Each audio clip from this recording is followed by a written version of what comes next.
이번 시간에는 유닛 2를 한번 진행해 보도록 하겠습니다. 유닛 1에서 다루었던 다양한 개념들이 유닛 2에서 유닛 5에 이르기까지 이렇게 조금 이렇게 분배돼서 나눠져 있다라고 생각을 하시면 돼요. 전혀 새로운 개념이 없는 건 아닌데 유닛 1이 전체 이제 단락에 대한 개요다 보니까 다양한 개념들을 땡겨와서 설명했다 그랬잖아요. 그걸 이제 좀 세부적으로 다룬다라고 보시면 되겠습니다.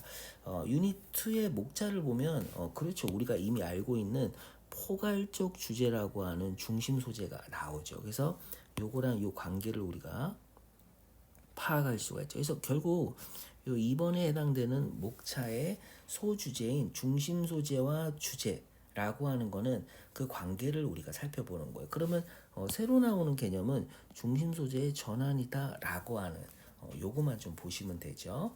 자, 요걸 이제 다루기 전에 제가 요런 거 한번 볼게요. 그 수능의 문제라고 하는 게 우리가 그 유형이 정형화돼 있잖아요. 좀 정해져 있습니다. 그렇죠?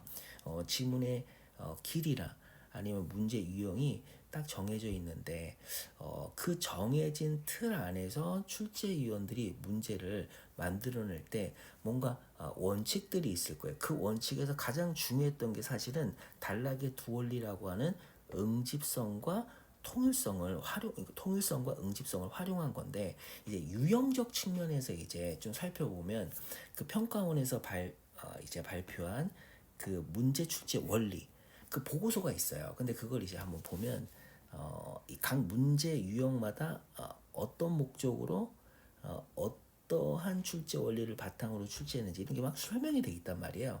근데 그 내용들 중에 이 한 문장이 굉장히 눈에 들어온 게 있거든요. 그게 뭐냐면 이런 거예요. 모든 문제 유형은 주제의 응용이자 변형이다. 그러니까 모든 문제는 주제에서 응용되고 변형되어서 나왔다라는 거죠. 자, 우리가 이걸 단락이라고 하는 측면에서 조 이야기를 좀 이해를 한다 그러면 이렇게 보시고 우리가 어떤 단락이라고 하는 건 항상 통일성을 지켜서 완성되는 최소 단위의 글이라고 했잖아요. 그럼 이제 통일성 이게 통일성이 있어요. 통일성.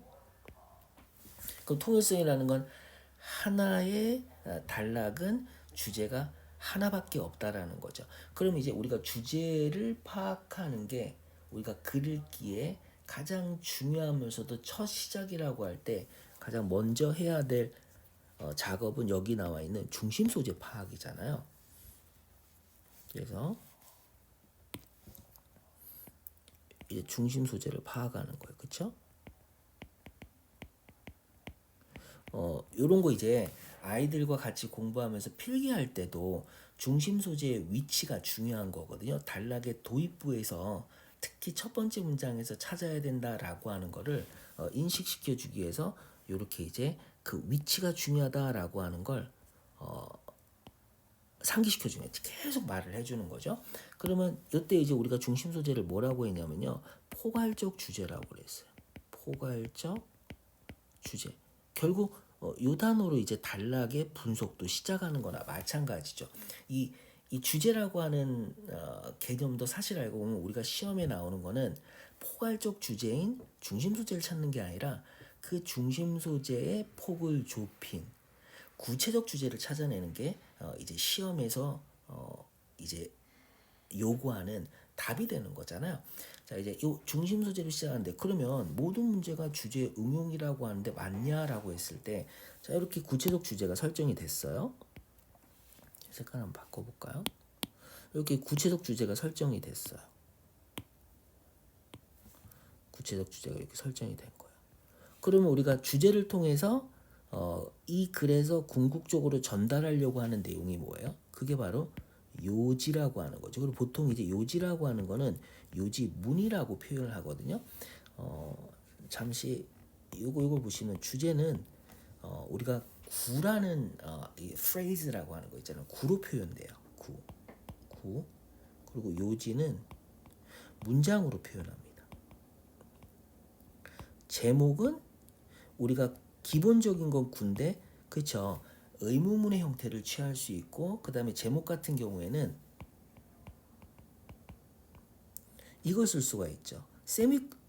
이 콜론을 쓸 수가 있어요. 콜론. 이제 표현하는 방법이 조금 다르기 때문에 구분하시는데 주제는 문장 단위로 주시면 안 됩니다. 그래서 그 변형 문제 이렇게 만든 거 보다 보면 주제를 고르시오라는데 문장으로 이렇게 제시되는 경우가 있거든요.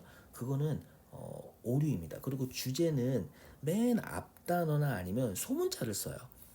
맨 앞 단어 빼고는 다 소문자를 쓰거나 아예 소문자를 쓰거나. 근데 제목 같은 경우는 각 단어에 이 첫 철자를 갖다가 그렇죠 대문자를 줘야 되는 거죠. 그러니까 이런 거는 우리가 조금 지켜줘야 됩니다.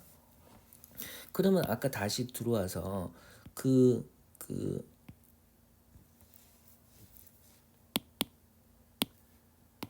예를 들어서 모든 문제가 다 주제에서 응용되고 변형된 거 어떻게 우리가 알 수 있죠? 그래서 첫 번째 요 주제를 파악해야 그래 요지를 이끌어낼 수 있다라는 걸 우리가 당연히 알 수 있죠. 우리가 주제를 파악하고 이 주제를 통해서 정말 얘기하려는 게 뭐지라고 하는 요지를 파악하듯이 요 주제에서 요지가 이끌어져요. 그러면 이 제목과의 관계잖아요. 제목. 우리가 이 지금 배우고 있는 개념 강의가 참 중요한 게 왜 주제 문제는 그냥 2점이고 그리고 요지도 2점인데 제목 문제는 간혹 가다가 3점이 나오잖아요. 3점이 나오는 이유가 있어요. 왜냐하면 이 제목 문제라고 하는 건 주제와 요지를 다 알고 있어야지만 풀 수 있는 문제이기 때문에. 그럼 제목 설정의 방법이 두 가지가 있거든요. 하나는 뭐냐면 요 주제를 그대로 제목으로 밋밋하게 설정할 수 있어요. 그 다음에 또 하나는 뭐냐면 요지를 반영해서 제목을 설정을 하거든요. 그러면 이 요지를 반영한다라는 말은 뭐냐면 만약에 요지의 내용을 갖다가 우리가 속담이나 이디엄 같은 거 있죠. 속담 또는 이디엄 아니면 이 본문에 나와 있는 이 본문에서 정의하는 표현 본문에서 정의하는 어떤 특정 표현 또는 상징적 굉장히 추상적인 표현 같은 것들도 이제 활용해서 이 제목을 설정할 수 있어요. 그래서 내가 요지를 파악했다 하더라도 속담을 모른다거나 이 본문과 관련된 이디엄을 모른다거나 아니면 이 글에서 다루는 어떤 상징적 표현이나 이런 것들을 제대로 파악을 하지 못한다 그러면 제목 문제를 풀 수가 없게 되는 거죠. 그래서 결국에는 주제 요지를 알고 있어야 제목을 풀 수 있는데 거기에다가 이런 속담이나 이디엄이나 이러한 것들까지 곁들여서 뭔가 응용할 수 있기 때문에 제목 문제는 3점을 줘요. 근데 최근에 패턴이 아마 이제 고3 가리키는 선생님들은 아실 거예요. 주제 문제가 이제 수능에서까지 나오진 않았지만 모의고사에서 또는 이제 사설에서 얘가 이렇게 3점으로 주어지는 경우가 있어요. 그러면 이때 이 주제 문제의 변천을 보면 지금까지는 이런 식이었어요. 보통 주제라고 하는 거는 여기 선을 그어보면 당연히 뭐예요?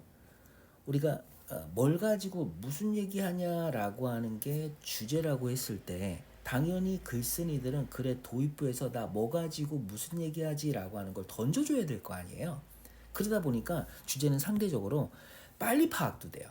쉽기도 쉽지만 빨리 파악이 된다라는 거. 그리고 요지 같은 경우에도 요 마지막 후반부에 좀 집중해서 읽으면 답이 나와. 왜냐면 우리가 주제를 통해서 궁극적으로 전달하는 게 요지다 보니까 그래 주장도 같은 개념이지만 주장 같은 경우는 우리가 두갈식, 미갈식, 양갈식, 중갈식 이러한 어떤 그래 구조에 따라서 위치가 달라지다 보니까 근데 보통 이제 개념상으로는 그렇다라는 거예요. 주제를 바탕으로 궁극적으로 얘기하는 게 요지다 보니까 근데 이제 주제 문제를 요즘에 어떻게 내냐면요. 이 요지를 모르면 주제를 파악하지 못하게 해요. 그러면 결국 이 주제 문제도 우리가 그래 도입부에서 중심 소재를 바탕으로 폭을 좁혀 주제를 설정한 다음에 요지까지 파악해야 다시 말하면 제목 푸는 거와 같은 맥락에서. 근데 제목하고는 다른 게 주제는 이 단락에서 다뤄지는 구체적인 내용을 표현해야 되다 보니까 얘네를 쓸 수가 없어요. 얘를 쓸 수가 없어요. 이렇게 하면 안 될 거 아니에요. 그럼 속담에 관한 글이 돼버리니까. 그쵸? 이게 쓰지는 않습니다. 그래서 주제 문제가 제목보다는 난이도가 낮긴 하지만 요즘에는 글의 중반 이후까지 읽어야 주제를 파악할 수 있는 문제들이 나오다 보니까 3점이 좀 배정이 되는 건 좀 생각을 하시면 돼요. 자, 이제 제가 이 모든 문제 유형은 주제 응용이다 변형이다 라고 하는 것 때문에 좀 길어지긴 하는데 하나만 더 설명하고 넘어갈게요. 예를 들어서 그럼 주제 유지 제목 말고 이런 대입항 말고 다른 문제도 그러니까 예를 들어서 우리가 이런 문제 있잖아요. 이렇게 단락이 이렇게 주어져 있는데 우리가 단락이라고 하는 거는 그렇죠. 여러 문장이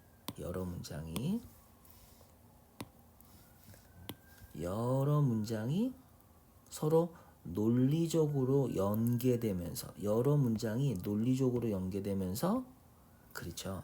하나의 주제를 다루는 최소 단위의 글이죠. 그럼 적어볼게요. 단락은 여러 문장이 논리적으로 유기적으로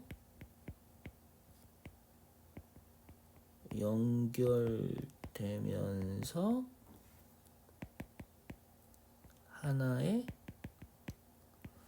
주제만을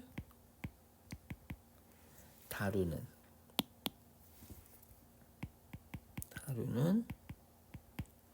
최소 단위의 글이다. 자, 이랬을 때 여기 개념이 다 들어가 있죠. 여러 문장이 유기적으로 연결되어 있다라는 걸 우리가 이 유닛 1에서 응집성이라고 그랬잖아요. 이걸 응집성. 우리가 응집성이라고 했어요. 그럼 이제 여기서 최소 단위에 해당하는 세가 조금 바꿀게요.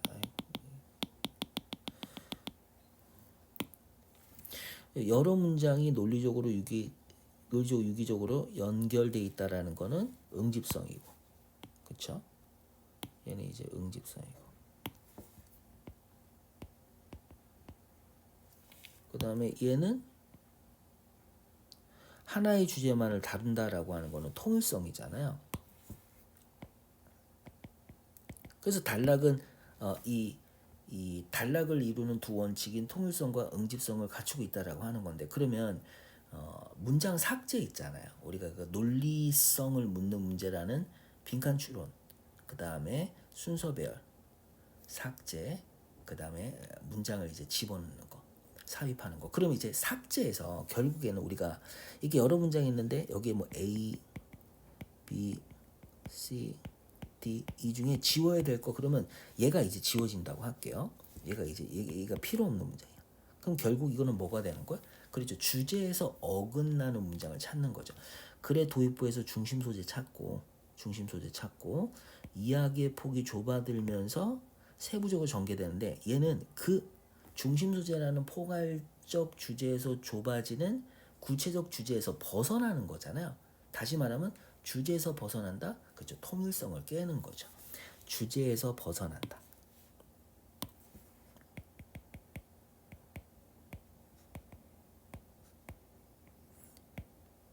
주제에서 벗어나는 문장을 고르시오라는 문제가 되는 거잖아요. 이제 똑같은 말이 뭐냐면 통일성을 깨는 문장을 고르시오. 통일성을 깨는 문장을 고르시오라고 하는 요 개념이 되는 거죠. 자, 이제 말이 좀 길어져서 이제 또 다음 유니트 하면서 또 요런 것들 있으면 또 설명해 드리도록 할게요. 자, 이제 중심 소재의 전환이라고 하는 건 뭐냐면 이런 개념으로 보시면 돼요. 앞에서 이제 다른 개념들은 다 설명했으니까 자, 보시면 뒤에 이제 단락속 적용해서도 보시게 됩니다. 근데 요거는 조금 이제 좀 잘 확인해야 되는 거예요. 우리가 중심 소재를 이렇게 잡았어요. 글의 도입부에서 뭔가 중심 소재를 잡았어요. 그런데 이렇게 중심 소재를 잡았는데 뒤에 이제 접속 부사가 뭐가 나왔냐면요. 만약에 likewise가 나왔다고 할게요. likewise. 마찬가지로 여기서 또 다른 소재가 이렇게 제시가 되는 거예요. 그러면 결국에는 여기서 지금 A라고 하는 소재를 가지고 이야기가 쫙 전개된 다음에 B라는 소재를 가지고 이야기가 전개되는데 진짜 하고자 했던 얘기는 뭐냐면 B에 관한 얘기였던 거예요. 그런데 이 B의 개념이 새롭다거나 아니면 우리가 직접적으로 뭔가 이 실험이나 연구나 조사를 할 수 없다 보니까 이걸 갖다가 우리가 추론을 해야 돼.